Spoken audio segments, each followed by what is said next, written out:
Good afternoon and welcome to today's hybrid stated meeting. At this time, will all council members please turn on their video for verification purposes. To minimize disruptions, please place cell phones and electronic devices to vibrate or silent. We thank you for your cooperation. We are ready to begin. Ladies and gentlemen, at this time, please place all electronic devices to vibrate. Mr. Majority Leader. Good afternoon and welcome to the stated meeting of April 28th, 2022. I'm Majority Leader Keith Powers, and I'd like to thank everyone and welcome everyone today for joining us. If you would like to follow along, the agenda for today's meeting is posted on our website. Please join us for the Pledge of Allegiance. I pledge allegiance to the United States of America, to the republic for which it stands, one nation, under God, indivisible, liberty, justice. Roll call. Abreu. Present. Ariola. Present. Aviles. Here. Ayala. Present. Barron.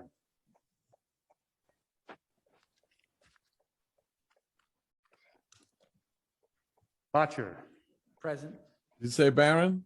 Yes, I did. Oh, I'm sorry. Present. Thank you, Councilmember. Brannan. Here. Brewer. Here. Brooks Powers. Here. Caban. Present. Carr.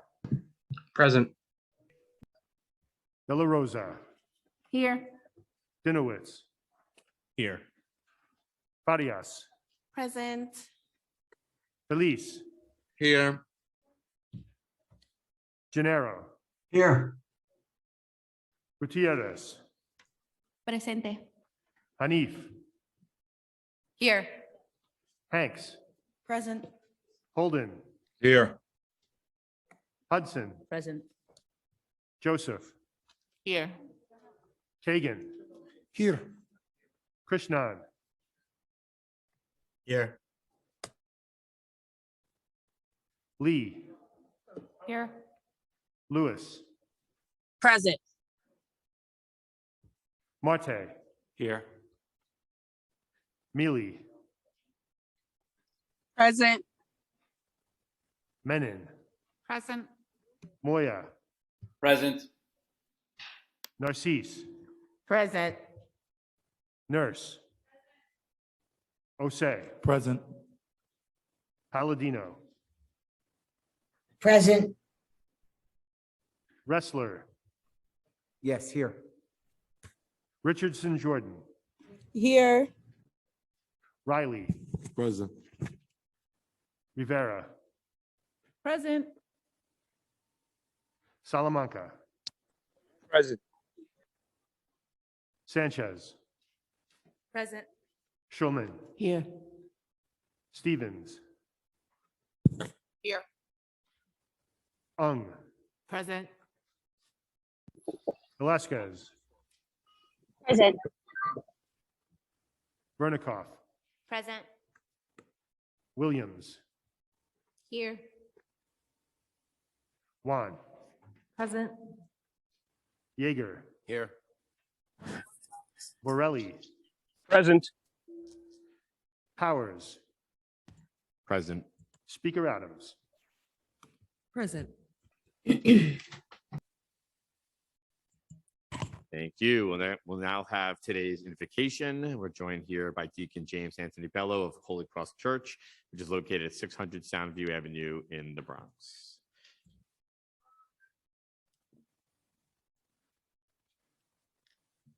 Thank you for the invitation to be present with you to start off this session of the New York City Council. Special note of gratitude to Council Member Amanda Farias, who is a graduate of my parish school and represents our community so well.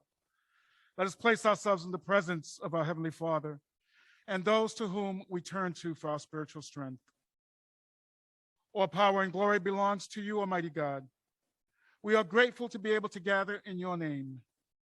Remain with us and enlighten the hearts of the City Council members. Give them light and strength to know your will, to make it their own, and to live it in their lives. Guide these members and our elected officials with your wisdom. Support them with your power and illuminate their minds in their discernment. You desire justice for all. Instill in these members a fervent desire to pursue equity and justice with great humility, a servant heart, and the interests of the people they have been entrusted to serve, not misguided or corrupted by fear or favor. Unite them to yourself in the bond of love and keep them and all of us faithful to all that is true. As we gather in your name, may we temper justice with love so that their deliberations and decisions may be pleasing to you and earn the reward promised to good and faithful service. And we ask this in God's name. Amen. Amen. Thank you, Deacon Bello. I think it'd only be appropriate to invite your alum, Councilmember Amanda Farias, to spread the invocation on the record. I am so proud to have my deacon here today. I grew up in Holy Cross Church and School, doing all my sacraments and celebrating every blessing with Deacon Bello at my family's side. So it is an honor to have him here today for the invocation and every day in Council District 18. Thank you, Majority Leader. I would like to thank Deacon James Anthony Bello for being here today, and I make a motion for unanimous consent to spread the invocation in full upon the record. Thank you, Councilmember Farias, and thank you to Deacon Bello for being here today. We're now going to have the adoption of the minutes by Councilmember Sean Abreu. I make a motion that the minutes of the stated meeting of March 24, 2022 be adopted as printed. Thank you, Councilmember Abreu. We'll now have messages and papers from the mayor. Excuse me, M49 TLC appointment. Rules, privileges, and elections. M50 through M56 various budget documents. Finance. M57 city debt and reserves. Received, ordered, printed, and filed. Communication from city, county, and borough offices. M58 city planning appointment. Rules, privileges, and elections. Petitions and communications. None. Land use call-ups. None. Thank you. And we will now hear from communication from Speaker Adrian Adams. Thank you very much, Majority Leader. Good afternoon, everyone. Happy day after Denim Day. I note this because April is Sexual Assault Awareness Month, and Denim Day is the last Wednesday of April, which was yesterday. It's a day of action when we wear denim to acknowledge an Italian rape trial where the survivor was blamed because of the type of jeans she wore. Pre-COVID, every Denim Day, the Women's Caucus of the New York City Council gathered on the steps of City Hall to vocally show our solidarity to combat the notion that rape and sexual violence are the fault of survivors. We thank those who assembled yesterday across the city and across the country to commemorate this statement in denim, to make it known that women can wear anything, including jeans. And we wish, as we wish, and not be looked upon as sexual objects. So again, happy day after Denim Day. I also want to commemorate and thank Councilmember De La Rosa for remembering our essential workers today as well, those who have perished in their line of duty. We remember them. We remember our labor workers who put themselves on the front line when many others did not. They were not able to work remotely when many others were able to. So we thank them and we commemorate them for their great work.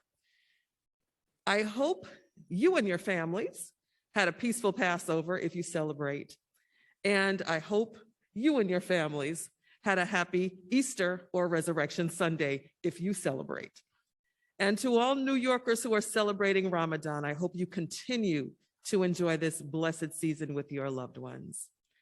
Just a quick reminder that masks are still strongly encouraged, whether we like it or not, strongly encouraged to be worn throughout the stated meeting in these chambers. We're still in the midst of this pandemic, and the contagious BA.2 Omicron subvariant has resulted in an increase in COVID cases across New York. So let's continue to exercise caution and let's be safe. Today, colleagues, we are voting on two bills 2 resolutions, and several land use and finance items. Before I begin, I'd like to honor FDNY firefighter Timothy Klein, a 6-year veteran of the department, who died while bravely responding to a fire in Brooklyn last weekend in Council Member Narcisse's district in Canarsie. That fire also killed young Carlos Richards, the 21-year-old son of a retired NYPD officer and a registered nurse. Our hearts go out to the family and friends of firefighter Klein and Carlos Richards, along with Ladder Company 170 and the entire FDNY. As a city, we're grateful for firefighter Klein's service, his dedication, and his sacrifice to save the lives of his fellow New Yorkers.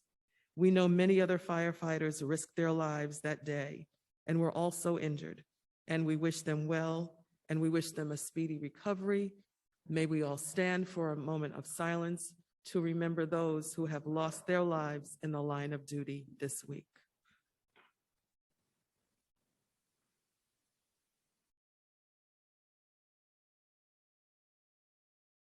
Thank you. On Tuesday, Mayor Adams released his $99.7 billion executive budget for fiscal year 2023, the next step in the budget process for our city. Over the coming days and weeks, the council will begin examining the details of the executive budget and its funding for every city agency, including in our executive budget hearings. We will kick off the first executive budget hearing on Friday, May 6th, with the Committee on Finance, along with the Committee on Fire and Emergency Management, and the Committee on Parks and Recreation. And we will conclude on Wednesday, May 25th, with a hearing solely dedicated to public testimony. While we're just beginning to dive into the finer details of the mayor's executive budget, what I will say is that this council has made it clear that New Yorkers need a budget that will strengthen communities, expand opportunity, and advance an equitable recovery to make our city safer, healthier, and stronger. We spoke with a unified voice on the needs of our communities and city in our preliminary budget response. As a result, we, colleagues, moved the needle for our city between the preliminary and executive budgets to a greater extent than past council sessions. The mayor's executive budget has incorporated many of our funding priorities, from homeless services and housing assistance to summer youth programming and mental health emergency response. And while we certainly appreciate that the mayor has listened to the council in many places, we know there is much more work to be done to add essential investments in certain areas and scrutinize spending decisions in others to ensure that New York City has the budget our communities need to be healthy, safe, and thrive. As a unified council, I'm confident that together we can succeed in achieving this goal, and I look forward to working with each of you and the stakeholders from our communities as we work towards enacting a city budget with the mayor. Now let's go ahead and dive into our agenda for the day. We will vote on the following land use items: New Providence Redevelopment, a new 24-story building to include a medical clinic, approximately 171 shelter beds, 130 housing units, 79 supportive units, and 51 affordable units in Majority Leader Powers District. Our Lady of Pity rezoning will facilitate the construction of 2 new 9-story buildings with 205 housing units, 100% of which will be affordable in Land Use Chair Salamanca's district. 1220 Avenue P rezoning will facilitate the development of a 4-story, approximately 11,000 square foot expansion to the Levitt Medical Center in Councilmember Vernikoff's district. Sutter Avenue rezoning will facilitate the development of a 5-story mixed-use commercial and affordable housing building with 28 units. The council is modifying the application to ensure the lower income MIH options and reduce the rezoning area to preserve the neighboring small homes in Councilmember Barron's district. 3285 Fulton Street rezoning will facilitate the development of a new 7-story mixed-use community facility and residential building. It will include 33 affordable senior housing units. The council is modifying the application to ensure the lower income MIH options and reduce the rezoning area to preserve the neighboring 3-story mixed-use buildings in Councilmember Nurse's district. Lastly, 2 rezoning applications in Councilmember Hudson's district. 1034-1042 Atlantic Avenue rezoning will facilitate the construction of 2 new mixed-use commercial and residential buildings, a 17-story building on Atlantic Avenue and a 9-story building on Pacific Street, which will together include 210 housing units. The council will be modifying the application to ensure the lower income MIH options and reduce the rezoning area to maintain a mix of residential and industrial uses until a community-wide plan is implemented. 870 through 888 Atlantic Avenue rezoning will facilitate the construction of a 17-story mixed-use commercial and residential building with approximately 228 housing units. The council will be modifying the applications to ensure the lower income MIH options. We will also vote on the following finance options. Introduction 47 would establish the Castle Hill Business Improvement District in Councilmember Farias's council district. The proposed bid would include properties along Castle Hill Avenue and along Westchester Avenue and is centered around the Castle Hill Avenue 6 train station. The bid projects a first-year budget of $300,000 and proposes to offer such things as marketing, holiday lighting, street cleaning, graffiti removal, administration, and advocacy services. Intro 73 would establish the West Village Business Improvement District in Councilmember Botcher's council district. The proposed bid would include properties on 5 major commercial strips: 7th Avenue South, Avenue of the Americas, West Side only, Bleecker Street, Christopher Street, and West 4th Street.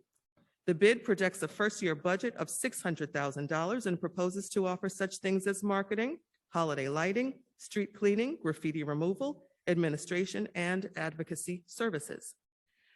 Reso 137 would grant a 40-year full Article 11 property tax exemption to the 13-12 Beach Channel Drive, located in Far Rockaway in Majority Whip Brooks Powers District. The development would consist of a single 8-story building that would include both a 100-bed shelter and 147 units of affordable supportive housing. We thank Noah Brick for his staffing help. Moving on, we will now vote on the following legislation. First, we have some immigration-related resolutions sponsored by our Immigration Committee Chair, Councilmember Shahana Hanif.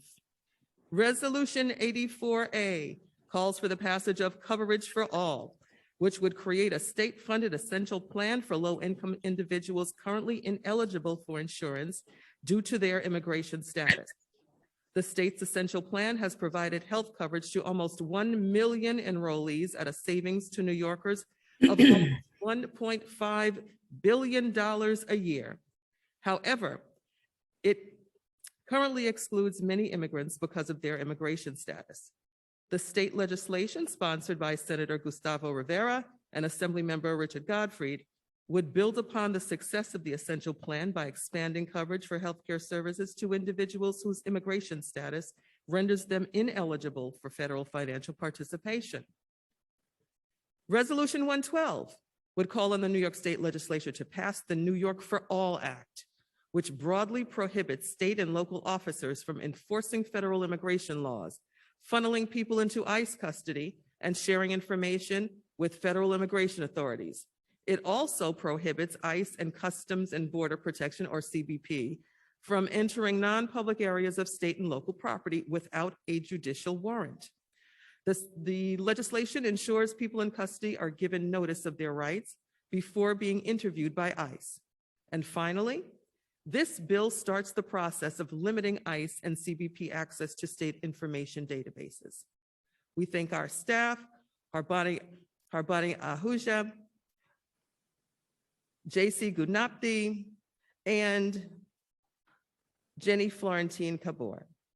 Next, the council will vote on Intro 14A, sponsored by Councilmember Justin Brennan, which would require the Division of Economic and Financial Opportunity within the New York City Department of Small Business Services and the Mayor's Office of Contract Services to use the most recent data available when considering revisions to citywide MWBE participation goals.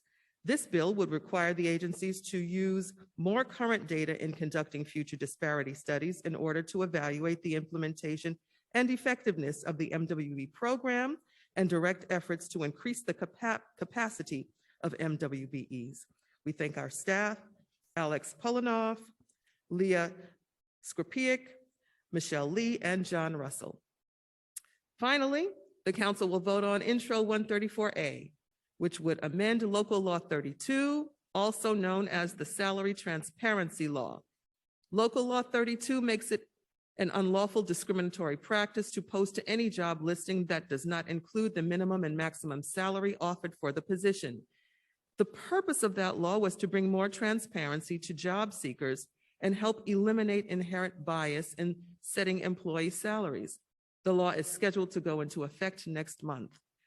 In order to improve the successful implementation of Local Law 32, this bill aims to clarify the types of positions the law applies to, limits any unintended consequences for small businesses and nonprofit organizations without significant back office operations, and maintains strong salary transparency requirements.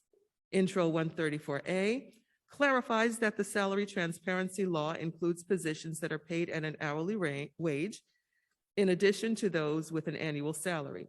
This legislation took lots of time and lots of conversations with all stakeholders, striking a balance to reach agreement between pay equity advocates who champion this bill and the small business community.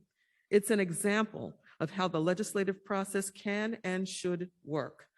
The council brings both sides of an issue together to engage in the meaningful and substantive details of a bill, listens to concerns to make its assessment, and arrives at a better bill that everyone can support.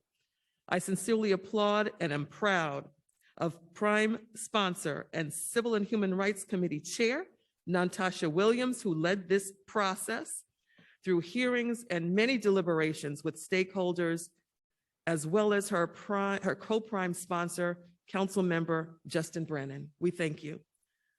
We thank our staff, Jasari, Ganapthi, William DeYorke, Rachel Cordero, David Seitzer, and Jack Kern for their help on this legislation. Thank you for your attention, colleagues. Now I would like to turn it back over into the hands of our majority leader. Thank you, Speaker Adams. We're now going to move into the discussion of general orders. We have 3 individuals signed up, and we are going to first call on Councilor Nurse.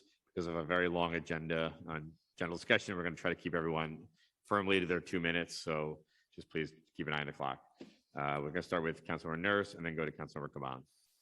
Thank you, Majority Leader Powers. I will keep it very short. Just in regards to 3285 Fulton Street, this project will create 27 units of deeply and permanently affordable senior housing units with on-site affordable childcare facilities for my neighborhood. It's going to be run by the Cypress Hills Local Development Corporation and Manny, a very reputable and beloved cornerstone of the Cypress Hills and East New York community.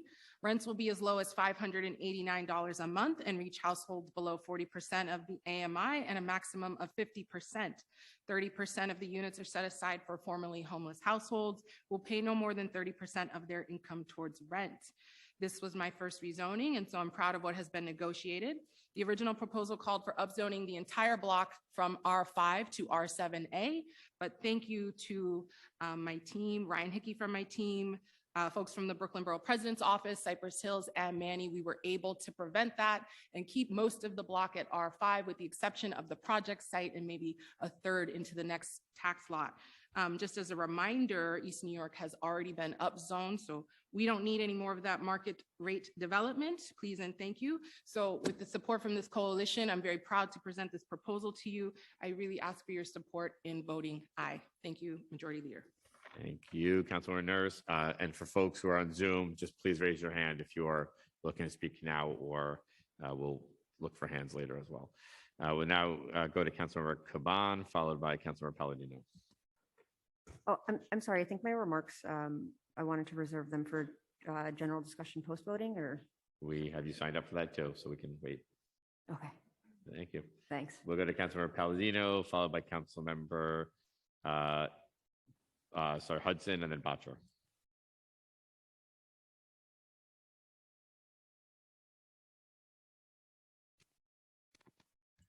Sorry, Councilmember Palladino.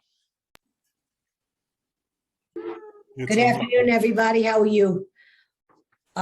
Sympathies out to Timothy Klein's family for this horrific fire and his death, untimely death. I'm voting yay with an explanation to intro 0014A. I understand that we are voting here today on what we are voting here today is just a technical change. And the Sorry, Palladino, are you looking? We're not voting yet. no, I did. That's why I don't know why I'm up to speak right now. Oh, we had somebody sign you up to speak. Sorry about that. Yeah, I know, but I'm not supposed to speak till late. That's why I didn't understand why you called my name. Your staff had signed you up. We'll move on. Go ahead. That didn't make. Okay, we're gonna go on to Councilmember Hudson and then Councilmember Batra. Well, now I'm not sure if I should wait. Excuse me? Should I wait until later? You asked to speak now, correct? On an item, a land use item? Yes. Go ahead. Thank you. Just want to confirm. The truth across the board is that the status quo isn't working for New Yorkers. Amid an ever-changing city confronted with new challenges, we continue to rely on systems that neither deliver for the most vulnerable among us, nor begin to consider the well-being of the millions of people living in our city's margins. We're reluctant to give up a system that puts a price on our communities, rewards patronage politics, and caters to the wealthy and powerful. As a result, we're forced to face new and emerging challenges while we continue to experience issues of times past, taking one step forward only to take two back. This is the case for how we've sought to address the housing and affordability crisis that plagues New York. But today, we set a new standard for private developers, flip the power dynamics that have long contributed to the massive exodus of our poor and working class Black and brown neighbors, and ensure our communities take the reins when deciding who gets to build what and where. With these two projects on Atlantic Avenue, we're setting the tone, showing that developers can stand to get much more than required under the mandatory inclusionary housing program. We have the chance to create more than 150 units at historic rates of affordability. 35% of each building's total floor area will be allocated for affordable units, and this is without subsidies. A majority of these units will be set aside for families of two, making between $38,000 and $57,000 per year, or 40% and 60% of the area median income, respectively. A smaller subset of the affordable units will be set aside for families of two, making 80% AMI, or $76,000 per year. Additionally, the developers each agree to contribute $100,000 to a tenant and deed theft protection fund. When the median household income for Black residents is $40,000 in this community, these are the levels of affordability we have to set as the floor and the reality that we should take into account when we're considering new developments. If we're not building for those who are already living in our communities, we are complicit in the systematic displacement of Black residents in historically Black parts of our city. Across our city, developers can stand to give much, much more. They must provide greater quantities of affordable housing at deeper levels of affordability and must commit to investing in improvements for our communities. They must safeguard the well-being of the poor and working class Black and brown New Yorkers who have long called our communities home. We're setting a new baseline here to ensure our communities and our neighbors have a fair share of the pie. And today we're voting to take a step forward down a new path that prioritizes New Yorkers and offers a roadmap to addressing the housing and affordability crisis we so desperately need to solve. Thank you. That's fast. Impressive. I was already over time. You're about to get cut And off. I respect the clock, so. I appreciate it. We are now going to Councilmember Batra, followed by Councilmember Barron and Councilmember Farias. I'm speaking today in support of the West Village bid that we'll be voting on today. This is a bit of an unusual bid because it was initiated by residents who initiated it themselves. And if you're familiar with the process for creating a bid, you have to contact every property in this proposed bid area. And they did that on their own, thousands of properties.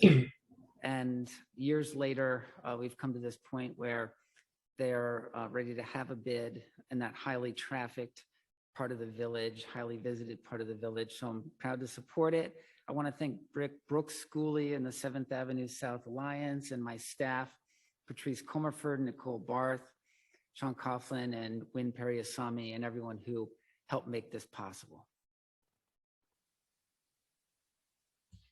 Thank you. We'll now go to Councilmember Barron and Councilmember Frias. Just wanted to encourage my colleagues to vote on the Sutter Avenue project in East New York. It is a continuing 100% affordability, 100% affordability for all of the housing units. Initially, the developer said that could not happen and walked away from the table. We let them walk, and they came back with 100% affordability, and several of the projects will be, or apartments will be affordability in perpetuity forever, and some will be for 60 years. And then we also made sure that the rest of the block was not affected by this vote here. So once again, I think as we vote for projects in our communities, we got to get to 100% affordability. It can happen, and we should push the developers to make that happen. Anything short of that, we're being threatened by gentrification in our neighborhood. So I thank the City Council for their support on this project. Thank you, Councilmember Barron. Now we'll go to Councilmember Frias. Hi, everyone. Intro 47 would establish the Castle Hill bid, making it the first official business improvement district in my council district that I represent, and particularly in the Castle Hill community. This bid has an unprecedented level of support with both business owners and homeowners in support of the creation of the bid. And may I add, this morning, we didn't have a single testimony against it, which shows that it is highly necessary. In government, how and where we invest our dollars speaks volumes about our morals as legislators. I'm excited to prioritize Castle Hill, to prioritize the Bronx, and to prioritize the hardworking families and workers in our neighborhoods. I urge my colleagues to vote yes in support of these businesses in my community. Thank you. Thank you. We don't have anyone else signed up. I'm just scanning, see if anybody else has their hand up. Okay, we are going to now move on. We'll move now to the report of special committees. None. Reports of standing committees. Report of the Committee on Civil and Human Rights, Intro 134A, Salary Transparency Law. Amended and coupled on general orders. Report of the Committee on Contracts, Intro 14A, MWBE Disparity Study. Amended and coupled on general orders. Report of the Committee on Finance, Intros 47 and 73, Business Improvement Districts. Coupled on general orders. Pre-considered LU 43 and Reso 137, Property Tax Exemption. Coupled on general orders. Report of the Committee on Land Use, LU 16 through 19, various applications. Motion to file. LU 35 and Reso 138 and LU 36 and Reso 139, 1220 Avenue P rezoning. Coupled on general orders. LU 37 and Reso 140 and LU 38 and Reso 141, 272 East 151st Street rezoning. Coupled on general orders. Pre-considered Reso 142, New Providence Redevelopment. Coupled on general orders. The following items are on the general orders calendar: LU 20 and Reso 143 through LU 22 and Reso 145, 1034, 1042 Atlantic Avenue rezoning. Coupled on general orders.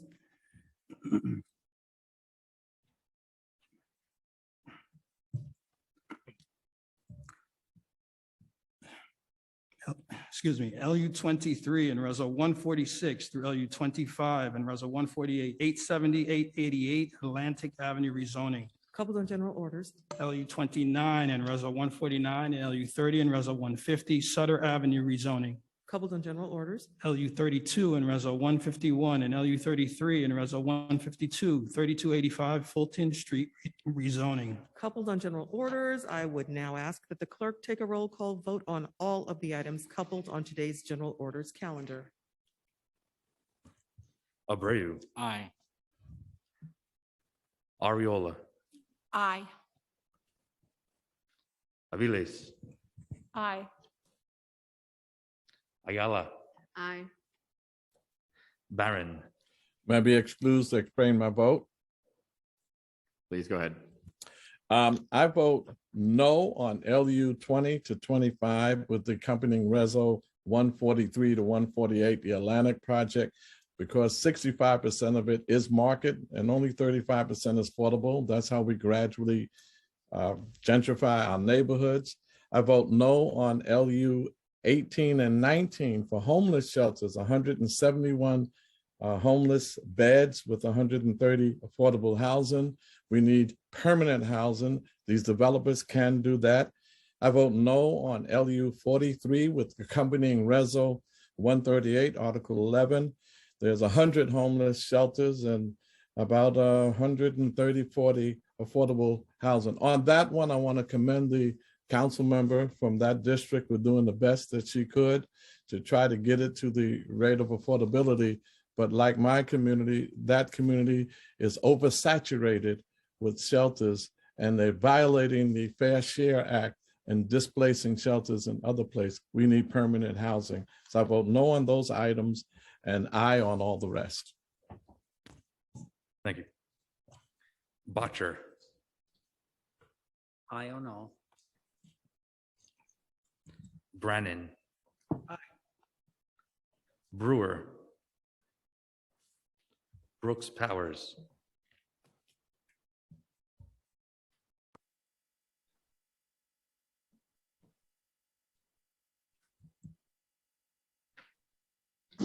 Permission to explain my vote.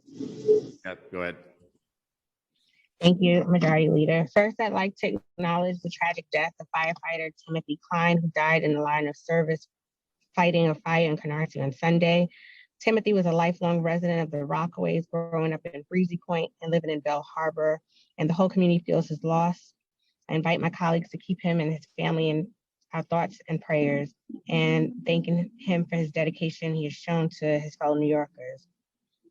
I'm also extremely proud to support the tax exemption going through for my district. It was one that required much coordination and negotiation with the two not-for-profit developments that are looking to bring services in this space of supportive housing and homeless shelter into my community. As it's been said already, communities like mine have been oversaturated with homeless shelters, where the 3 community boards that I represent in my district make up more than half of the shelters in the entire borough. But I am pleased with the outcome of where we were able to provide opportunities for the community, permanent housing for the unhoused, and the opportunity for a much needed conversation around this. And with that, I vote aye on all. Thank you. Thank you. Caban. Aye on all. Carr. I'll be voting no on introduction 134A and aye on the rest. Thank you. De La Rosa. Aye on all.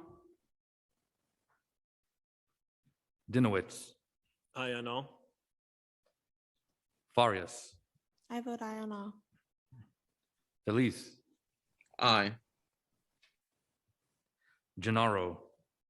I vote yes, with the exception of intro 134A, on which I vote no. Thank you. Gutierrez. Aye on all. Thank you. Hanif. Permission to explain my vote. Yep, go ahead. Local Law 32, which was passed by the previous city council, is a critical law that will establish salary transparency in New York City. This will help address the unacceptable pay gap for people of color and women compared to their white and male counterparts doing the same work. When Intro 134 was first introduced, I had deep concerns that it would roll back this major legislative win from the last council session. In its initial form, this bill would have exempted small business workers and remote workers from the law. I made it clear to other members and my constituents that I could not support legislation with those provisions. This is why I'm grateful to Councilmember Williams for hearing the concerns from pay equity advocates and working extremely hard to revise this bill in a way that will not undermine workers. This new version of the bill ensures that small business workers and remote workers will be protected by Local Law 32, while making some technical amendments that will make the law more feasible for businesses to implement. I vote aye on all. Hanks, Aye on all. Holden, I vote aye on all except intro 134A, of which I vote no. Hudson, Aye on all. Joseph, Aye on all. Kagan, Aye on all. Krishnan, Aye on all. Lee, Aye on all. Lewis, Aye on all. Marte, Aye on all. Neely. I vote aye on all. Thank you. Menon, Aye on all. Moya, I vote aye. Narcisse, Permission to explain my vote. Permission granted. First, before I get to the explanation, I hear so many, and the speaker, Madam Speaker, thank you for acknowledging the stress that's going around my district. The recent tragic fire in my district highlighted just now how precious life is and how we should treat it as such. In the blink of an eye, our city lost an FDNY hero, Timothy Klein, which the viewing gonna be started already this afternoon in my district. And a family who lives just blocks away from my home lost their loving son, Carlos Richards. Not only Timothy, but Carlos Richards was How do I get on the? I ask you all to join me in lifting them up in prayer and taking a moment today to give thanks for what we have, and we have life today. Thank you, my colleagues and everyone that have been supporting. So now, I want to say aye to all, but we have to keep in mind that what's presented in front of me is what we have. We need a place for folks to stay in. We cannot afford to have people on the street anymore. We need permanent housing. I would like to echo on what CM Barron just mentioned. So, but for what it is today, I will vote aye, but we still have to keep in mind that we have to have permanent housing. Thank you. thank you. Nurse, Osei, Aye on all, except I abstain from land use item 20 to 25. thank you.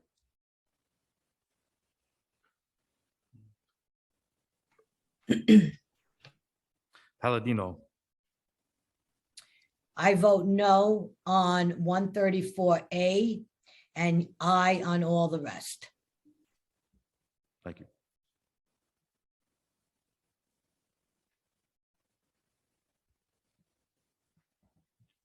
Wrestler, Aye on all. Richardson Jordan, I am a proud co-sponsor on the new version of Intro 134. I want to echo what CM Barron said about the permanent housing. It's not something I would want for my district, but with reference to other members who know their districts the best, I vote aye on all. thank you. Riley, I don't know.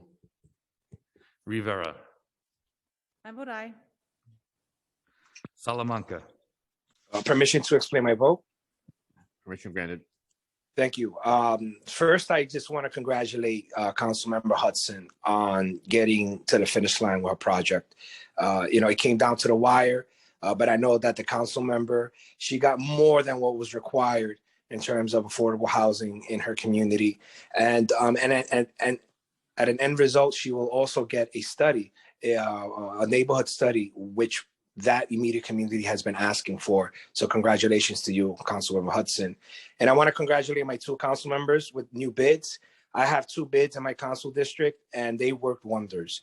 The work that bids do to strengthen small businesses and to bring in more merchants and increase their visibility is outstanding. And I especially want to congratulate Councilmember Farias, my neighboring council member, for bringing a bid to the Castle Hill area. And with that, I vote aye on all. Thank you.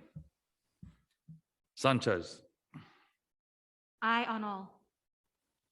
Schulman, Aye on all. Stevens, Aye on all. Ung, Aye on all. Velasquez, Aye on all. thank you. Vernikov, Permission to explain my vote? Permission granted. Today I'll be voting yes on land use item 35, a rezoning for 1220 Avenue P in my district, which would expand a medical facility in my district. There is a distinct need for expanded medical services within the community, and I believe this project will be a significant asset to the district and particularly for the local senior population. With that, I vote aye on all except no on intro 0134A. Thank you.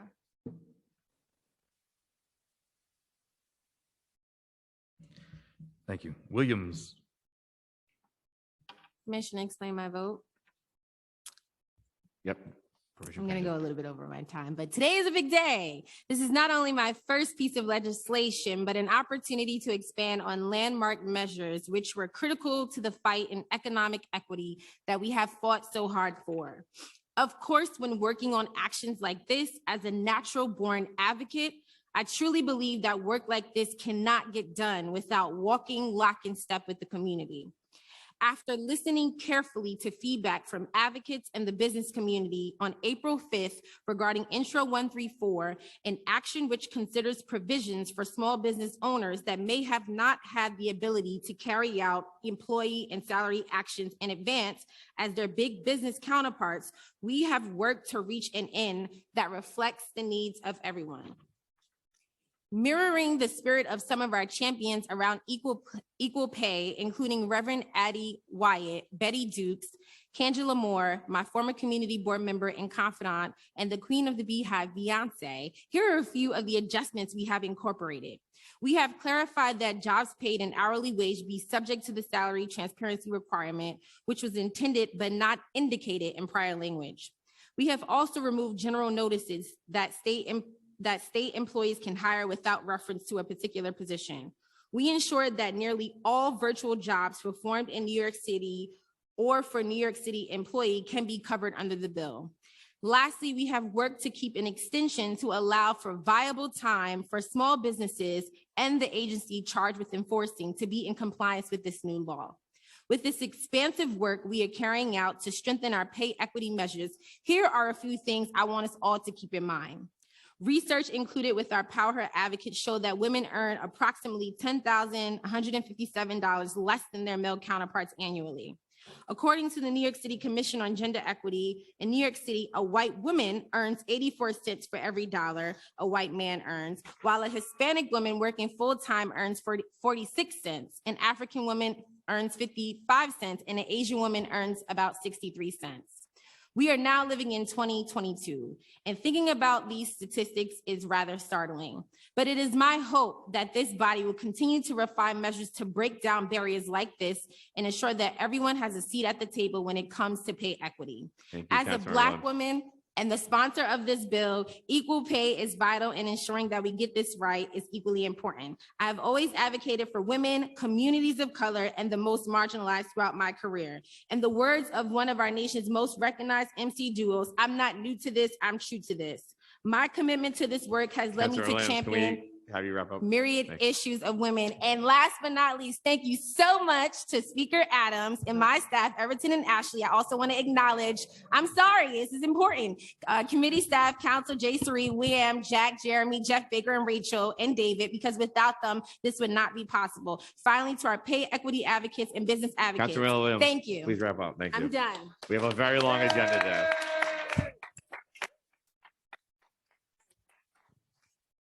Councilman Williams, we also need your vote.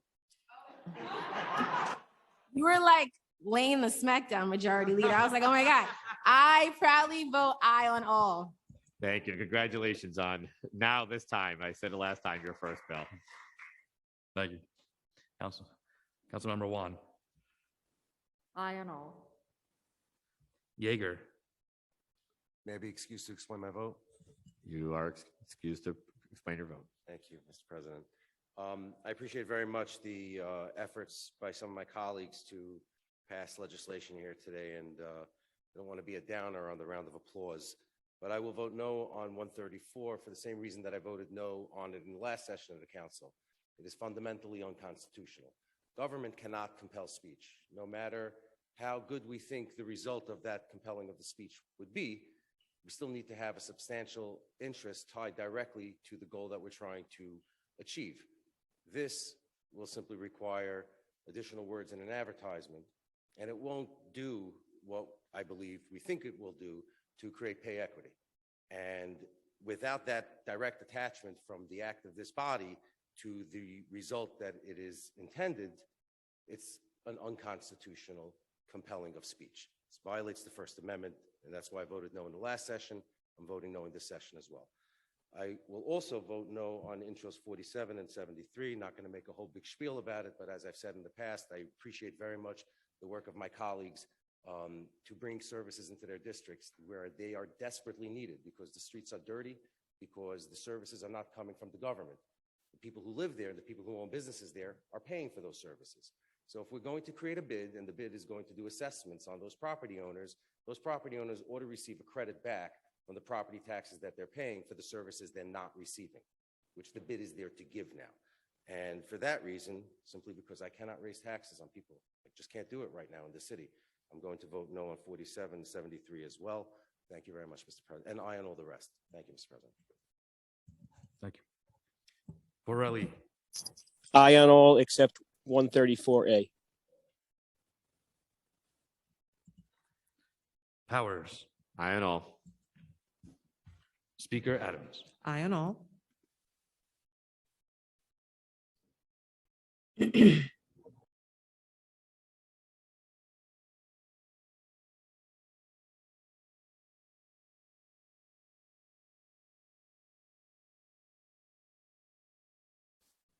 Councilor Kagan. Yes, I would like to change my vote. Intro 134A, I'm voting no.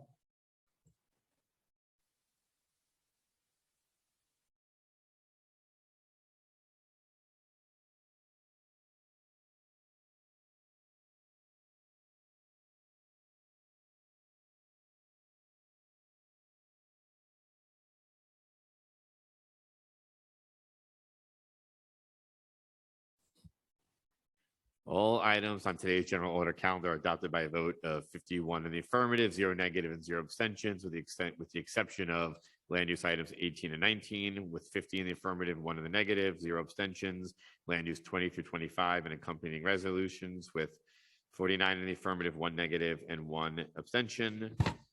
Land use 43 and resolution 137, 50 in the affirmative, 1 negative, 0 abstentions. Intro 134A, which is adopted by a vote of 43 in the affirmative, 8 negative, and 1 abstention. Intro 47, which is adopted by a vote of 50 in the affirmative, 1 negative, and 0 abstentions. And intro 73, which is adopted by a vote of 50 in the affirmative, 1 in the negative, and 0 abstentions. Thank you. We are now going to move to the introduction and reading of bills.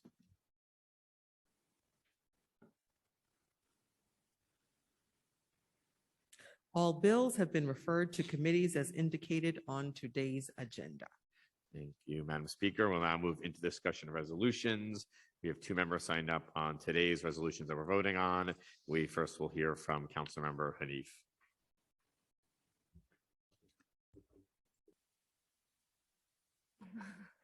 Just pulling up my remarks. Okay, I'm excited to have 2 resolutions up for a vote today that, if passed, will demonstrate this council's commitment to immigrant rights and a sanctuary city. The first is Resolution 84 in support of the Coverage for All Act, which I was proud to introduce alongside council members Abreu, Moya, Schulman, and Lee. Coverage for All would end the exclusion of undocumented New Yorkers from the New York State Essential Plan, which provides health coverage for those with low incomes. This exclusion has immense consequences. An estimated 2,000 undocumented New Yorkers have died preventable deaths of COVID solely due to their lack of health coverage. In the fiscal year 23 enacted budget, the state took an important first step by expanding essential plan access to undocumented seniors. The state can and must go further by passing the act in full to cover all New Yorkers. The second is Reso 112 in support of the New York for All Act, which I introduced with our public advocate, Jamani Williams. This act would significantly reduce state and local governments' collaboration with ICE through a number of mechanisms, including prohibiting local law enforcement from inquiring about immigration status. This would decrease deportations and further public safety and economic growth by allowing immigrant communities to more fully participate in public life. Thank you. Thank you. And now we're going to hear from Councilmember Caban, followed by Councilmember Barron. Thank you. I'm speaking in support of the Reso on HR 2070. This bill, unlike the statehood bill that imposes a particular status on Puerto Rico, is a bill that uniquely acknowledges the history of colonization and is the only bill clearly and deeply committed to a democratic process, puts all options on the table, lays out a process for education and engagement and what that means for the island's future. Self-determination is a human right. I'm a proud New Yorican with family on the island and across the US. And yesterday I spent the day in DC with Puerto Ricans living and organizing on the island, and the message was clear. Things are getting worse, and this is a matter of life and death. Puerto Ricans have survived every manner of disasters: hurricanes, earthquakes, La Promesa, imperialism, austerity, political corruption. In Puerto Rico, we call it La Brega, the perpetual struggle. Our people are tired, and we deserve the right to chart our own path forward. I urge city leaders to support Deputy Speaker Ayala's Reso supporting Congresswoman Nydia Velázquez's self-determination bill. And finally, from mi familia and mi gente en la isla, and to everyone in the diaspora, many of whom call New York City home, nos tenemos, we got us. So thank you. Thank you. Now we're going to hear from Councilmember Barron. I stand to support both of these resolutions. You know, I'm sure all resolutions can be made better or whatever, but I support both of these resolutions, particularly the independence of Puerto Rico. I have been constantly in support of that. Don Pedro Albizus Campos, Lolita Lebron, these were giants in our movement for liberation and for the independence and self-determination of Puerto Rico. So we have to support those who fight against imperialism, fight against multinational corporate exploitation, and who are fighting against capitalism as it reaches its tentacles to continue a colonial economy across this world. So a blow against imperialism and capitalism in Puerto Rico is a blow against it in Africa and the Caribbean and other countries around the world. So I support this resolution. And also I was raising my hand because I was trying to find out how do we get on the list. I was wanted to get on the list for, if you could put me on the list for the open discussion, I'd appreciate it. Thank you. Thank you. Is anyone else signed up to speak on the resolutions? Okay, thank you. We now have a voice vote on today's resolutions. If you wish to vote against or abstain from either of today's resolutions, please notify the Legislative Documents Unit by email or approaching the dais before the vote. Anybody wants to come up now? I will now read today's resolutions into the record. Resolution 84A calls on the state legislature to pass and the governor to sign Assembly Bill number 80A and Senate Bill 1572A to provide coverage for health care services under the Basic Health Program for individuals whose immigration status renders them ineligible for federal financial participation. Will all those in favor please say aye? Aye. All opposed say nay. Nay. Any abstentions? The ayes have it. Resolution 112 calls on the New York State Legislature to pass and the governor to sign the New York for All Act, Assembly Bill number 2328A and Senate Bill number 3076A, which would prohibit and regulate the discovery and disclosure of immigration status by New York State and local government entities. Will all those in favor say aye? Aye. All opposed say nay. Nay. Any abstentions? Abstain. Councilor Kagan.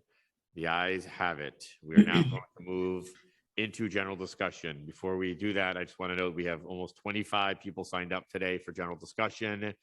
I am going to strictly enforce the 2-minute rule for that reason, to give everybody an opportunity to be able to speak and for us to move efficiently. And if you, of course, have your name on the list and you want to pass on speaking, we will also accept that. But 2 minutes, and we are going to ask you to close out. So we are going to first start with Councilmember Mealy. Oh, sorry, but one correction before we move. Intro, just to correct the vote on intro 134A, it was 43 in the affirmative, 8 in the negative, and 0 abstentions. Thank you. We're now general discussion. We'll start with Councilmember Mealy, and then we have Councilmember Ariola.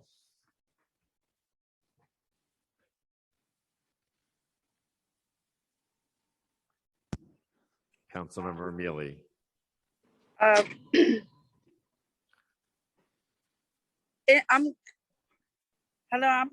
I'm speaking in regards to intro 1269 is imperative to keeping our community safe.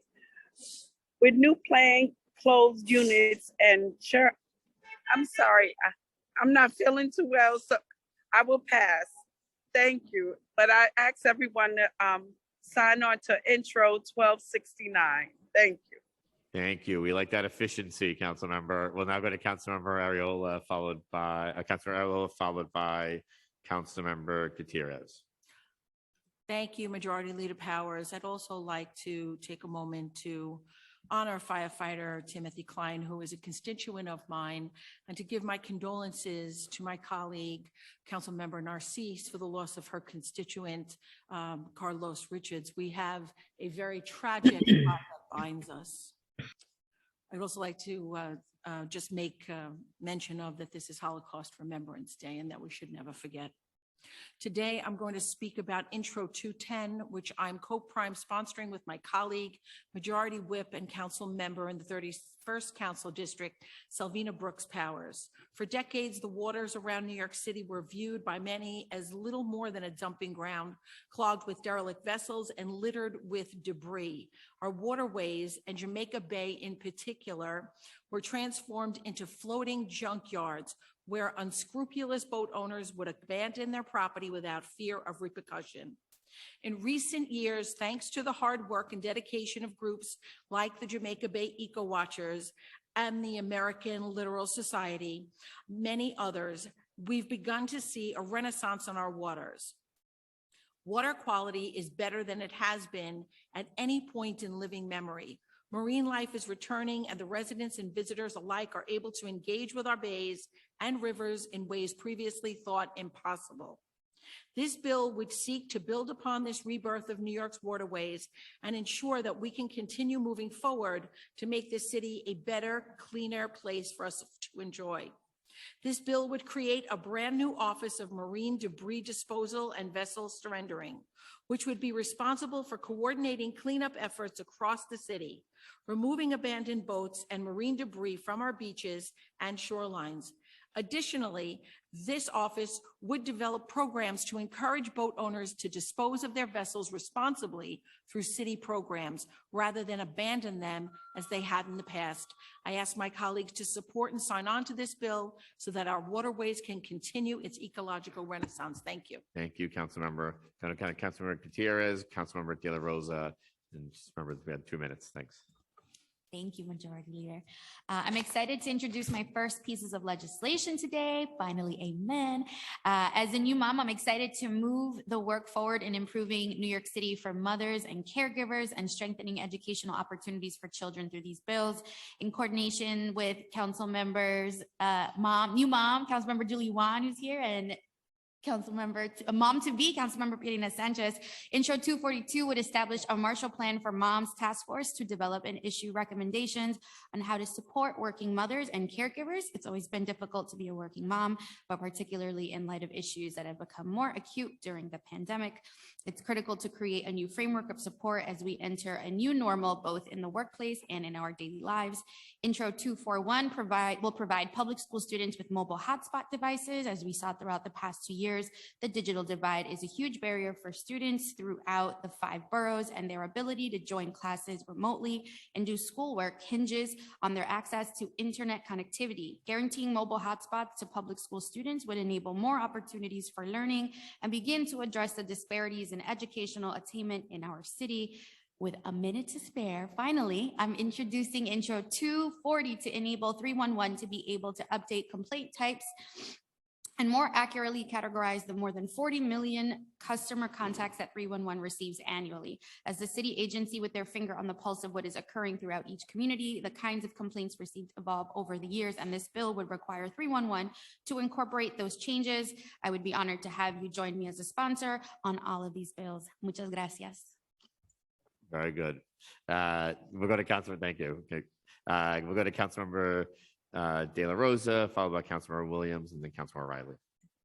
Thank you, Mr. Majority Leader. I want to thank Madam Speaker and our colleagues for joining us this afternoon as we commemorate Workers' Memorial Day. On April 28th, across the world, we recognize the sacrifices made by workers, and we commit to renewing our fight for strong safety and health protections for all working people here in our city and across the globe. I will soon be introducing legislation to address the lack of reporting on city workplace fatalities, and look forward to having all of your support. Like many of our colleagues today, I'm also introducing several pieces of legislation, and I'm asking for your support.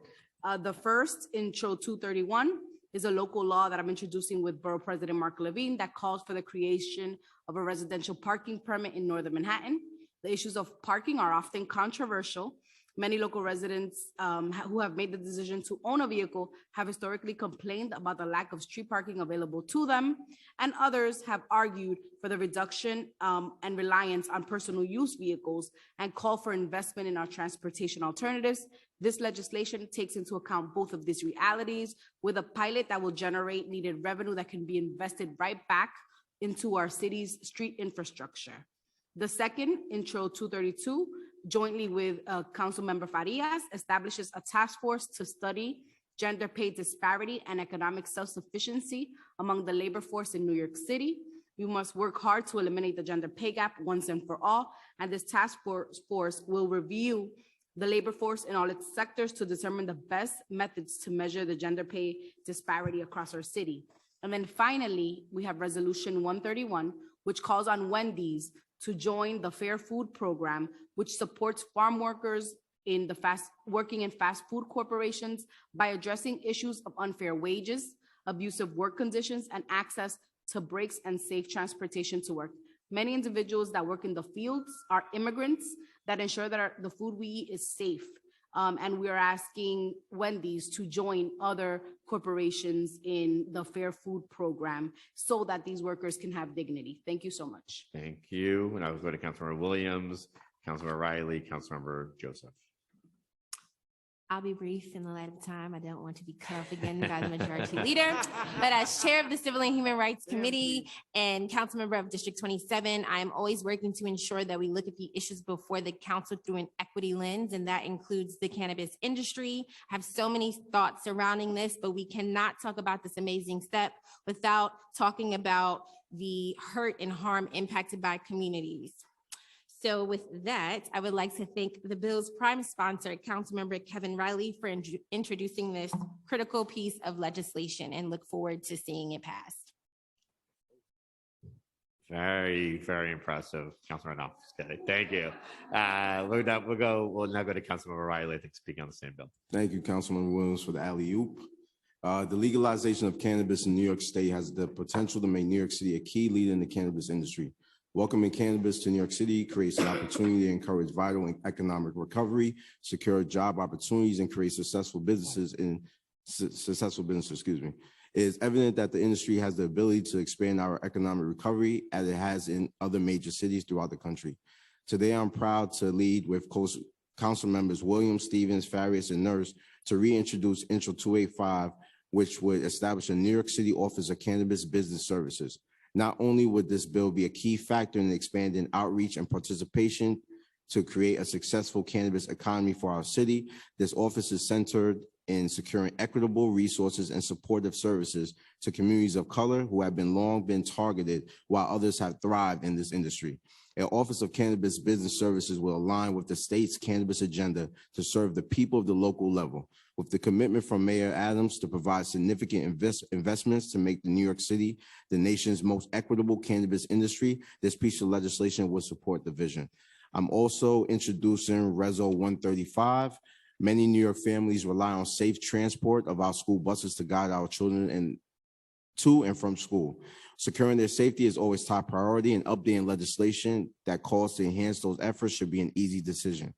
Reso 135 will require all New York State school buses to have 2 functioning stop arms on each side of the bus for safer operations. This is vital to increase our children's safety and create higher visibility for drivers to exercise caution and come to a complete stop. Any bus that does not have both functioning stop arms will be deemed unfit to keep children safe and thus have no place on our streets. I encourage Governor Hochul and New York State legislators to sign LS 7814, a similar piece of legislation that will go a long way in saving many children's lives. Thank you. Thank you, Councilmember Riley. We'll now go to Councilmember Joseph, followed by Councilmember Osei, followed by Councilmember Caban. Thank you, Majority Leader. Today I'm introducing my first bill, along with Board President Mark Levine, mandating that the Department of Parks and Department of Transportation identify locations where the city can install public bathrooms.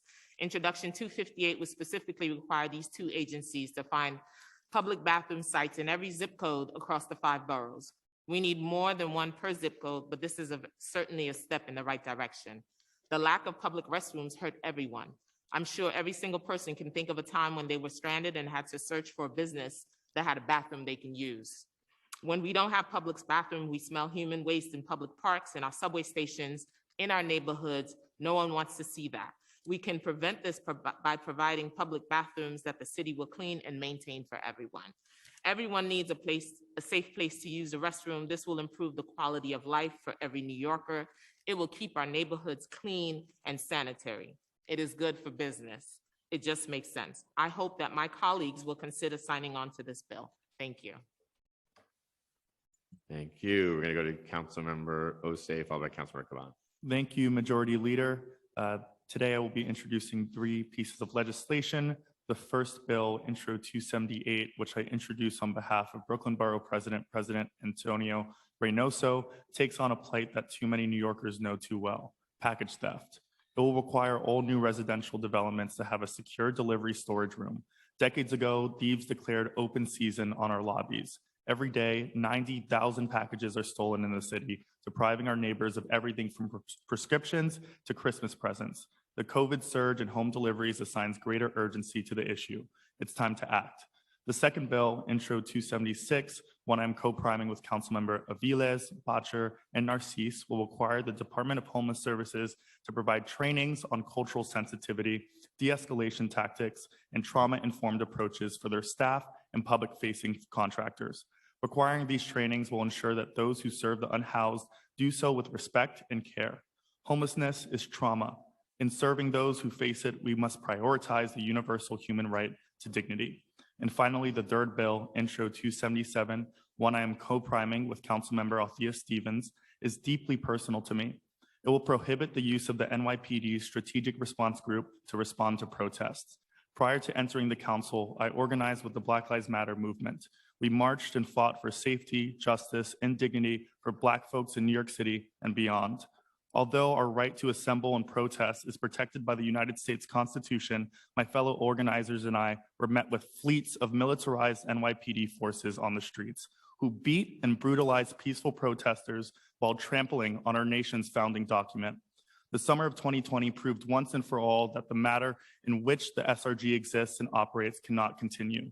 It's our tax dollars funding these abuses. It is the armed extension of our government. We must refuse to continue these assaults on our neighbors and ban the SRG's use in addressing protests and public assemblies in our city to uphold and defend our fundamental rights. Having seen what we've seen and knowing what we know, this legislation is common sense, and I hope all co-sponsor. Thank you, Councilor Osei. We'll go to Councilor Caban, followed by Councilor Menon. I'll get you that pen. Thank you. HRA's utility allowance rule means that City FEPS is not functioning the way the council originally envisioned it, that our neighbors are experiencing homelessness, are faced with unnecessary barriers to finding the housing that they're entitled to. So Intro 229, which I'm introducing today, is a simple piece of legislation that will eliminate that technicality, shorten stays at homeless shelters, lift bureaucratic red tape, save the city money, and move us toward a fully housed city, which is to say a safer and healthier city.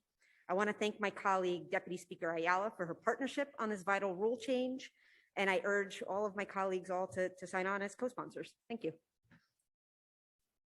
Thank you. We'll go to Councilmember Menon, followed by Councilmember Kagan. Thank you so much, Majority Leader Powers. Today, I am proud to introduce, along with Council Members Wan and Council Member Williams, Intro 262, which would require the Department of Small Business Services to establish a letter grading system for MWBEs. It is far time for the City of New York to actually do the work that's needed to give our MWBEs vital resources in terms of contracts. MWBEs are falling incredibly short in obtaining New York City contracts. In fiscal year 21, only around 4% of city contracts went to MWBEs. This is honestly unconscionable. I've seen firsthand the city does little to try to promote economic opportunities for MWBEs, and this bill would require SBS to letter grade all city agencies and would finally create accountability and transparency. So I urge my colleagues to please sign on. Thank you. Thank you. And I go to Councilmember Kagan, followed by Councilmember Nurse. Thank you. Next year, we will celebrate 100th anniversary of our famed, internationally recognized landmark Coney Island Boardwalk. In the last 10 years, a lot of parts of our boardwalk have become dangerous to walk for both local residents and visitors. According to New York City Comptroller, city paid millions of dollars in settlements for claims for victims of boardwalk who were hurt, injured, or seriously wounded just by walking, and they were hurt by holes, nails, and broken planks. I'm looking forward to working with administration, particularly with Parks Department, Economic Development Corporation, and other city agencies to restore the glory of Coney Island Boardwalk using city funds as well as federal assistance from federal infrastructure funds. Communities of Southern Brooklyn deserve our own beautiful and hospitable boardwalk as a place for recreation, economic engine, and symbol of New York City recovery for generations to come. Thank you. And I'll go to Councilmember Nurse, followed by Councilmember Dinowitz. Good afternoon again, colleagues. Thank you all for your support on the resolution for Puerto Rico on behalf of my family members. Today is a great day for the war on trash. I'm so excited that New York City potentially can recommit to a serious and aggressive path towards zero waste to landfills or incinerators by 2030. And universal curbside organics is the clearest, fastest way to get there. I'm so excited to be reintroducing a number of bills with CMs Bottcher, Osei, Menon, Gutierrez, Hanif, Powers, and Caban, which will require New York City to establish a goal of achieving zero waste by 2030 and for the city to report on meeting that goal.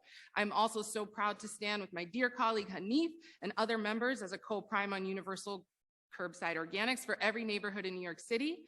I believe New York City has a real chance to be a national and global leader on these issues, and what an achievement it will be when we get it done. And lastly, 420 month is not yet over, so I am very excited to be a co-prime on CM Riley's bill that will bring much needed technical assistance and support to our legacy folks and communities. The current law, as written, is already stacked with barriers against those who need to be first to benefit.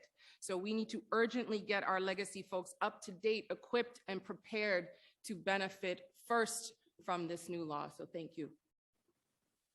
Thank you. We'll now hear from Councilmember Dinowitz, followed by Councilmember Stevens. Thank you, Majority Leader. Colleagues, friends, today is Yom HaShoah, a day where we remember the Holocaust. One of the things that we say on Yom HaShoah is never again. Never again will we as a people collectively suffer. Never will there be another genocide. Never will a people's babies be ripped from their arms and people dig their own graves and watch each other into the gas chambers. But as time passes since the Holocaust, and as more and more of our survivors leave this earth, that phrase never again is losing meaning. And we are seeing significant increases in anti-Semitic acts of hate, anti-Semitic hate crimes here in New York City.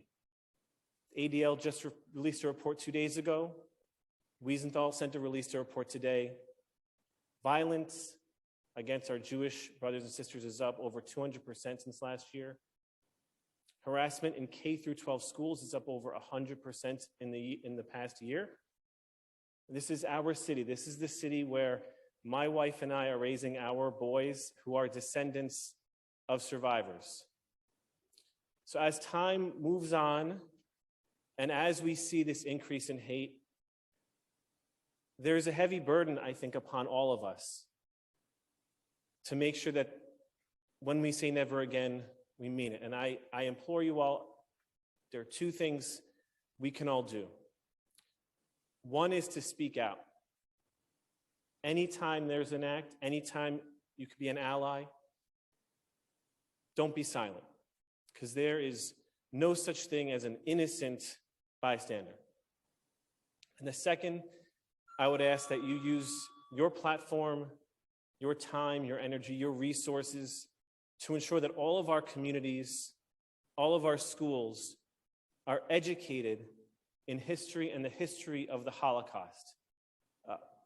Because studying the Holocaust isn't about looking back at the darkest chapter in our history. It's about looking forward and providing meaning and power to those words, never again. Thank you. Thank you, Councilmember Denowitz. We're now going to hear from Councilmember Stevens, followed by Councilmember Barron. Thank you, Majority Leader, and sending love and light to the Jewish community at this time. But it's my pleasure to introduce my first piece of legislation today. It's local law to amend the administrative code of the City of New York in relation to requiring Department of Transportation to establish a program allowing community centers, schools, and arts and cultural institutions and religious institutions to use adjournment outside space. By introducing this piece of legislation, young people across the city will have access to space to play, learn, and grow, and community institutions will be able to step out from their buildings onto the streets to give neighbors access to their resources. I often say that our strength is in our unity, and utilizing space in our neighborhoods will build community, and it is a key and vital to the success of building unity. I'm extremely happy to also be co-priming 3 pieces of legislation. First, with Councilmember Riley, Williams, Ferrars, and Nurse on establishing the Office of Cannabis Services. This is another step to reversing the devastating causes caused in Black and Brown communities and provide a pathway to generational wealth. Second piece of legislation with Councilmember Osei, as we are elected, and our responsibility as electeds is to protect the rights of our constituents and their safety while exercising their right to protect their constitution, their constitutional right. And my third and last piece of legislation will be with Councilmember Ferrars, as it is important that the youth of our city have equitable access to New York City ferry services, as I continue to advocate for ferry access throughout our city for all communities. And I'm under 2 minutes. Thank you. Very, very impressive. Thank you, Councilmember Stevens. We'll go to Councilmember Barron, followed by Councilmember Holden. Thank you very much. First and foremost, I would like to express my condolences to firefighter Timothy Klein. That firehouse he worked out of is right on the borderline of my district in Canarsie. My condolences. Secondly, I'm presenting 2 pieces of legislation, one for the wrongfully convicted. There are those who were wrongfully convicted and they were let out and then they just say, sorry. No, this bill would assure them social services to be provided for them and their families. My other bill that I'm introducing is the Slavery Disclosure Act. All corporations are vetted before they get contracts to see if they're good corporate citizens. And some of them have corruption in the past and they have to list that. Well, we want them to list if they ever were involved in the slave trade or the institution of slavery. Finally, the budget. My colleagues, I'm gonna keep reminding you, this budget is not about the $400 million that you got the mayor to agree to out of your 1 point some odd billion in the executive budget. This budget is $99.7 billion. This budget had a deficit of 2.9 billion, but it had a budget surplus of 1.6 billion and budget reserves of 6.1 billion for rainy days. It's included. Well, it's raining today, Mayor, and we need to use some of that to cut out the peg of nearly 2 billion from every city agency. Your seniors, your youth, your health, housing, everything was cut, and we sitting here with a surplus, plus money in the reserve. You can't just put it all for the outer years. And then finally, the police budget is bloated, $11 billion, 513 million in overtime. And I agree with Councilmember Osei, we need to disband that unit. The unit, the Strategic Response Group, it went from 13 million to 90 million. Their overtime is 513 million. Take care of the people, not politicians. Thank you, Councilmember. We'll now go to Councilmember Holden and Councilmember Wong. Thank you, Majority Leader Powers. I'm proud to introduce another package of bills today, presenting common sense solutions to quality of life issues and many other topics. These bills will help address parking problems, restrict disturbances caused by unreasonably bright lights in residential areas, crack down on illegal parties that cause various issues, and improve notification for community boards, protect the privacy of New Yorkers who have been the victims of violent crime, create a better installation and maintenance process for tree guards on our streets, ratchet up fines for quality of life offenses, and require, listen to this, require a supermajority vote by the council to raise our taxes and more. These bills offer real solutions to nonpartisan issues that New Yorkers in my district and throughout the city are frustrated by every day. I look forward to bipartisan support of these measures from my colleagues that will help our city move forward. Please review the proposed legislation, and I would appreciate your support. Thank you very much. In under 2 minutes. Not bad, Councilor Holden. Appreciate it. And I got like 12 bills. We're going now to Councilor Wan and then Councilor Hanif. Thank you so much. Today I'm introducing 3 bills that have been adopted from former council members Rosenthal and Kilos, who served as chairs of contract committee before me.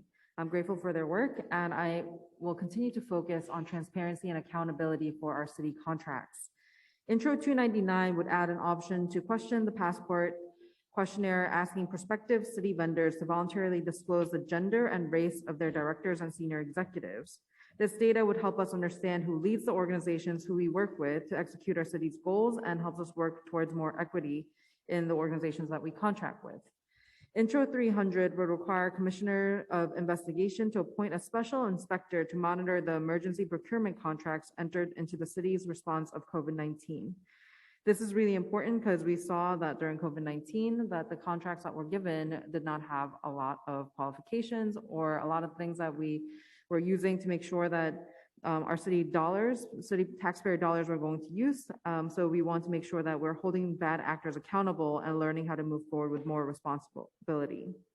And finally, Intro 301 would apply to a contractor and a city agency or the council that are parties to city contracts valued in excess of $100,000 to establish standards for conflicts of interest that may arise as a result of entering into contracts with organizations. I know that contracts is not the most exciting, but I just want everyone to sign on because this will bring more transparency and accountability.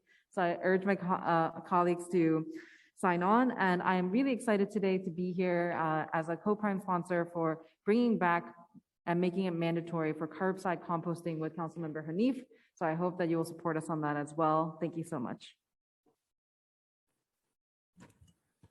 Thank you. Just wanted to chime in here with some trash talking. I'm super excited to introduce universal composting. This will phase us out of the opt-in model and make it mandatory.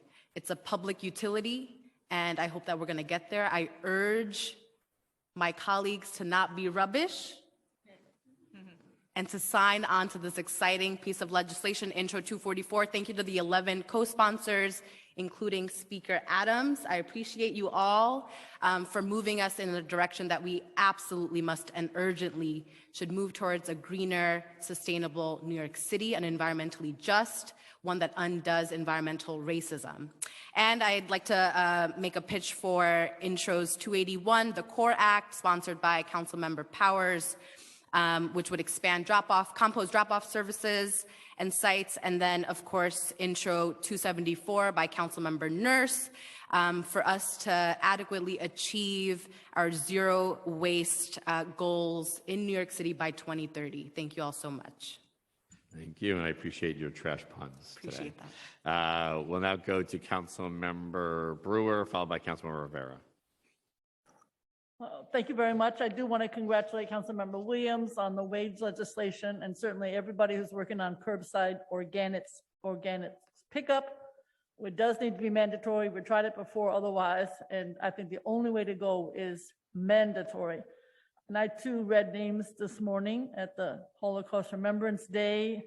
Today's also Workers' Remembrance Day, as we know, and also I really appreciate the speaker mentioning Denim Day yesterday. These are really important celebrations that we don't want to forget. So a couple issues in terms of legislation. I'm really important for me is our history, and one way is to have cultural markers. We've never been able to pull this off on different buildings. Some owners don't want them, some people, but I do think we should have a cultural marker process so that in addition to, we all know we have street co-namings, but some of these buildings get lost. People don't remember who lived there or what their significance is. Second, we've never been able to figure out whether it goes on the mayor's site, the city council site, for those all the way from the beginning. Who is that person up on the street sign? Who is a co-namer? Many of the people who are 9/11, who died in 9/11, nobody knows who they are because they don't have their bios in a place that is visible to the public. I know the city council has done those that they have recently co-named, but it needs to be codified and clear to the public and advertised as such. I also want to hope that people sign on where I know there's a letter circulating, but my husband's a veteran of Vietnam. I feel very strongly about the hospitals staying open. The idea that the federal government closed Brooklyn and Manhattan Veterans Hospital is inconceivable. And I too want to just thank everyone who's working with us on either curbside organics or recycling. Thank you very much. Thank you, Councilmember Brewer. We'll go to Councilmember Rivera, followed by Councilmember Ferris. Thank you. This city is powered by its people, and today I am introducing a package of legislation that centers their needs and champions people-powered mobility to complement a comprehensive effort to address environmental and climate issues. The bills in this package to codify a Greenway Master Plan for the 21st century, co-sponsored by Transportation Chair, Councilmember Sylvina Brooks Powers, to establish an Office of Active Transportation along with an Office of Pedestrians, and creating a first of its kind bicycle infrastructure map. All will address systemic gaps in support and infrastructure for open spaces and green transportation in communities citywide. Historically, low-income neighborhoods and communities of colors have seen the least investment in green infrastructure. This package sets forth a vision for a future where New Yorkers of all backgrounds, ages, and abilities from every neighborhood in every borough can easily find open space and safely utilize active transportation. More New Yorkers than ever before are relying on active transportation to get where they need to go, whether it's on foot, on a bike. I've even seen rollerblades out there. Love the 90s. Every single one of us in this room today represents countless New Yorkers who want safe, protected, open spaces to enjoy active transportation for everything from their daily commutes to errands to recreation. I urge you to do the right thing for the future of our city. Join me in signing onto these bills, which will equip New York with the tools necessary to promote equitable access to open spaces and people-powered modes of transportation, while furthering efforts towards climate justice and resiliency. I'm also introducing my bill to alleviate noise pollution related to police, fire, ambulance, and other emergency service vehicle sirens. And I'm joined by Councilmember Farrah Lewis in introducing our bill, creating a climate migrant services coordinator to provide support and guidance to those who have relocated here after being displaced by a climate event, which our city has already experienced, and as Louis and I can attest to, post-devastating disasters in Haiti and Puerto Rico. Want to just say thank you to my colleagues for the municipal fleet zero emission vehicles legislation, and of course, our goals for zero waste. Thank you so much, everyone. Thank you. And I'll go to Councilmember Farias, followed by Councilmember Yeager, followed by Councilmember Hanks. I have a lot of great pieces of legislation being introduced today, 5 to be exact, including some with colleagues, Council Members De La Rosa, Menon, Stevens, and Riley. I urge my colleagues to look them up themselves and sign on. I'm proud to reintroduce Intro 285 with my colleagues to establish a New York City Office of Cannabis Business Services. Our city needs to streamline all of the resources it has to offer. By providing legal and technical advice, loan programs, help finding affordable locations, and more, we are ensuring that our newest economy has solid ground to stand on and able to thrive. This is proactive and protective. It prioritizes the importance of safe and tested products that collect tax revenue for direct community reinvestments. This bill also calls for the office to provide oversight on what is and isn't working in the industry by submitting a biannual report to the mayor and council related to the status of the commercial cannabis industry. As local leaders, we have to continue to prioritize proactive measures like this that center the healing of our Black and Brown communities by promoting resources for economic wellness. And I urge all my colleagues to sign on to this critical legislation. Lastly, Intro 236, I'd like to highlight, as well as what Councilmember Althea Stevens did. Accessibility is to have freedom of choice. By letting our young people take advantage of our waterway, transit allows for them to have choices they don't have right now. By only having reduced cost train and bus passes, we are not accounting for the students who could get to their communities a lot safer, healthier, and even faster with the option of the ferry. And I'll give you back 18 seconds, Majority Leader. We will take it. Thank you, Councilmember. We'll now go to Councilmember Yeager, followed by Councilmember Hanks. Thank you, Mr. President. I want to begin just very briefly thanking my colleague, Councilman Dinowitz, whose incredible eloquence and passion on today's very quiet remembrance, because you don't really see it going on in New York. But it is important nonetheless, and I think it should be mentioned. Yom HaShoah is the Holocaust and Heroism Remembrance Day, and it's scheduled to fall out on different days in the English calendar because it's tied to the Hebrew calendar. And it's today, and it commemorates the loss of 6 million members of my family. Not just broadly speaking members of my family, but 4 great-grandparents, every single great-aunt and uncle except for one, my grandfather's younger sister, and hundreds and hundreds of cousins and millions of others who are all related to me and to others in this chamber and to many people in this city. It's often been said, that Israel has other commemorations. One is called Yom HaZikaron, which is essentially the Memorial Day, kind of like what we have here in the United States. It's to thank and remember the members of the army, the military who defend Israel. And it's been said very frequently, I think I'm not the first one to say it, that Yom HaZikaron is to remember the cost of Israel existing. Yom HaShoah is to remember the cost of Israel not existing.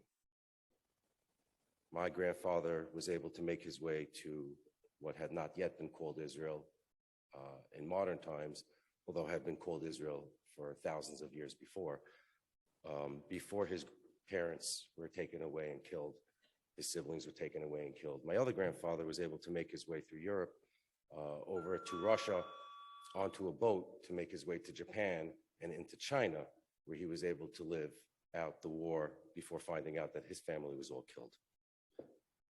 34% increase in anti-Semitism in the United States last year. Don't have to go to other states to see it. You just have to walk around the streets of this city. People who look like me, who wear a yarmulke, are beaten and attacked every single day in this city, every single day. And at the same time, there's a movement that we frequently hear about globalize the Intifada.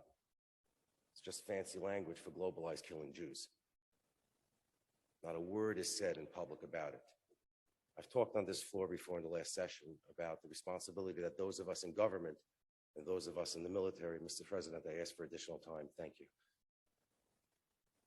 are responsible for the language that we hear. When we hear attacks on yeshivas, for example, because they don't provide good education, and the same people who make those attacks have not a word to say about the public school system, which I think something very similar could be said. That's anti-Semitism. Very strange anti-Semitism, because it's not I hate Jews. How can I hate Jews? I am a Jew myself. We have elected officials in the city who are Jewish, who are anti-Semites. It's okay. Some of the biggest enemies of the Jewish people over time have been Jewish, but it has to be recognized. And when we ignore the subtleties, the tinkering at the fringes of anti-Semitism, it leads to the Jew walking down the streets in Councilman Osei's district and other districts around the city getting beaten up. Reagan, we need you to. Because they look Jewish. It's not enough once a year to stand next to a menorah and say, I'm here to celebrate Jews. And it's not enough once a year to say, we remember the Holocaust. It's important every single day to remember that the reason that we have these days is not just so that we can have a date to talk about, but that never again actually has to mean something. Thank you very much, Mr. President. Thank you, Madam Speaker. Thank you, Councilmember. Now go to Councilmember Hanks. Thank you so much, Majority Leader. I hear you. Thank you so much to my colleagues, Yeager and Dinowitz, who spoke so eloquently, and all my other colleagues who are introducing legislation for the first time and bills for the first time. I congratulate you. Today, I rise as a proud primary co-sponsor on Intro 273, along with the council members Narcisse and Councilmember Mealy, in relation to requiring police officers to receive training related to recognizing and interacting with individuals with autism. We know the rate of autism diagnosis is on the rise, and especially in Staten Island, we have an especially high rate of autistic New Yorkers.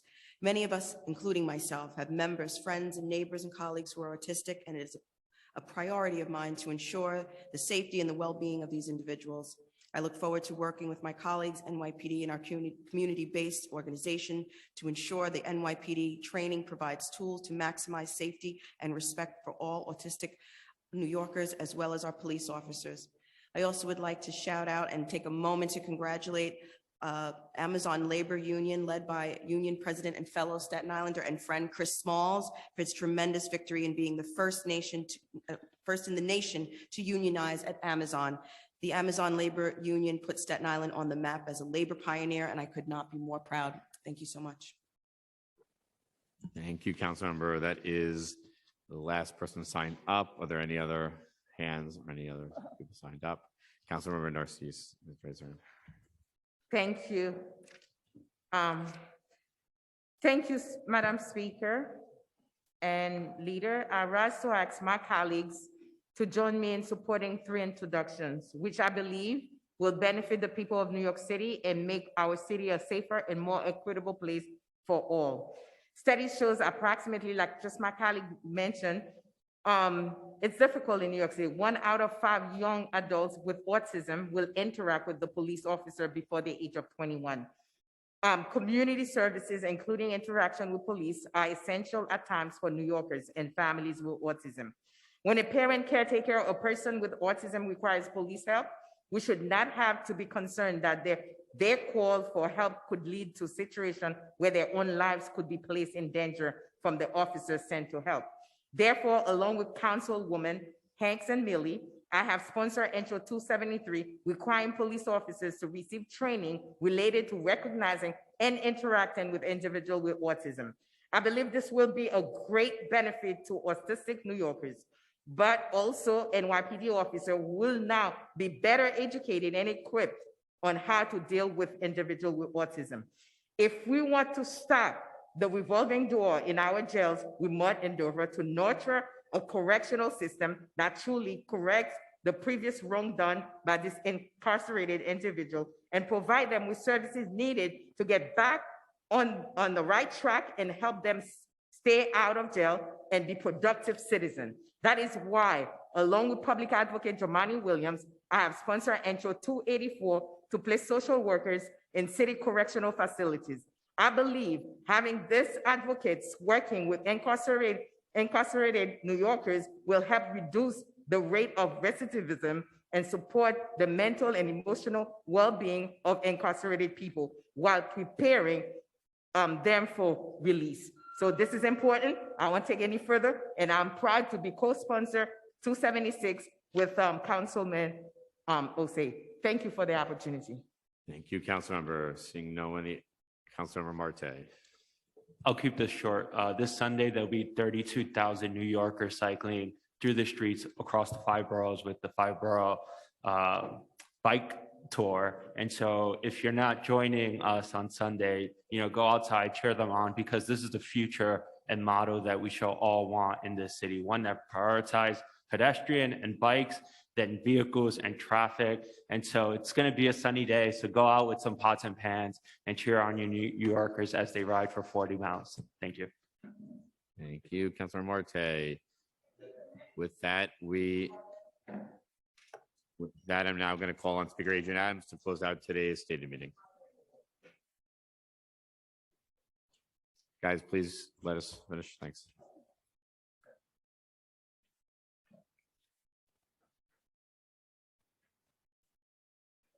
I'm not calling Speaker Adrian Adams to close today's stated meeting. I was waiting. Colleagues, the stated meeting of April 28, 2022 is hereby adjourned.